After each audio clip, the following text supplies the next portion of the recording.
I wrote a book about California called As Goes California. My mission is to rescue the Golden State and save the nation, and it is a mess. It is a beautiful state geographically. I mean, snow, desert, water. It is a state full of very interesting people, cutting-edge colleges and universities. The politics are hideous. When you had a period of time where you lost about 1 million people, when the average price of a home in California is twice that of the national average. One of my frequent guests on the program is an economist named Leo Hanian from UCLA. And he says, well, because of earthquakes, the average price of a home in California should be about 10 to 15% more than the average price in the nation. Not twice, 10 to 15%. We have more homelessness here than anywhere else. The gap between the rich and the poor is wider here than pretty much any other state. Our schools are ranked near the bottom. And we have people like Gavin Newsom, who claims that because of Trump, he doesn't have as much money to deal with fires as he otherwise would. And he's spending $250 million on Proposition 50 to counter what Texas is doing because they hate Donald Trump so much. They want to make sure that Republicans don't retain, if not expand, their lead in the House. Why is that California's business? We have all these soft on crime propositions like 47 and 56 that reduce categories of crime from violent to nonviolent.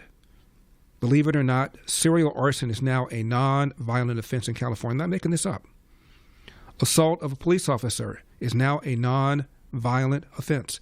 Rape of an intoxicated victim is now a non-violent offense.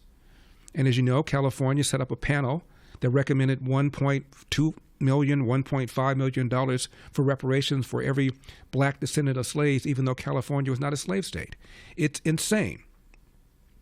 And one of the mandates Gavin Newsom wanted was to force people to have electric truck vehicles, has now gone away because Donald Trump repealed the waiver that allowed them to do it.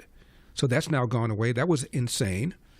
You had a minimum wage of $20 for fast food workers. It went into effect April 1 of last year. As soon as he signed the bill, before it went into effect, Pizza Hut laid off 1,200 drivers in one day because of the minimum wage hike.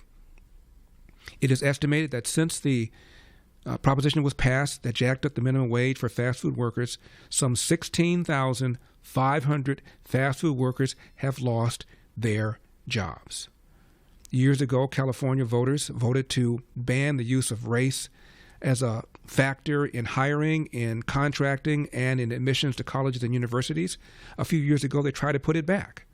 And Californians even voted against it, even though the side that wanted the race-based preferences outspent the other side almost 10 to 15 to 1. The LA Times endorsed putting back race in admissions in colleges and universities and contracting and hiring for government jobs. But Californians said no. So there are some signs of intelligent life here in California. And the police department is down hundreds of officers because of this assault on police officers, referring to them as systemically racist. A whole bunch of officers, not just in L.A., but in Chicago and in New York, resigned or retired earlier. And it's really difficult to recruit people. Who wants to work for a department that has the image that the police has and the reputation the police has because of this nonsense that the police are engaging in systemic racism against black people?